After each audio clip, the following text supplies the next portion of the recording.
कोरापुट जिला पट्टांगी थाना सोरसपदर गांव में 5 वर्षर नाबालिका को हत्या को नहीं उत्तेजना शिशु को बलि दि जाइथिबा सन्देह गांव जड़े व्यक्ति घरे भंगारुजा करछन्ती ग्रामवासी। गत 22 तारिख में गांव पूर्व दिशारी 5 वर्षर झील निखोज हो जाइथिला। बहुत खोजाखोजी पर भी झीर सन्धान मिल नथिला।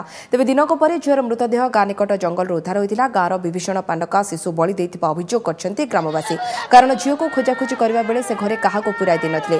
एणु तांत्रिक सन्देह करी ग्रामवासी तांको घरे भंगारुजा करबा सह घरु त्रिशूल आदि उद्धार करछन्ती। सेबळे पुलिस ए घटनार तदंत करबा सह 3 जन को अटक रखिथिबा कहछन्ती।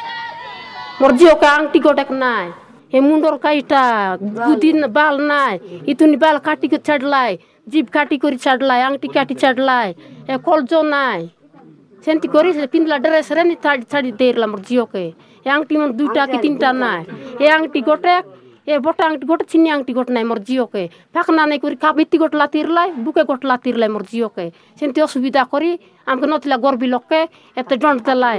गत 22/7/2017 खरे सोरसपदर गाँव भूमिका दिशारी नामी गोटे 5 वर्षर झील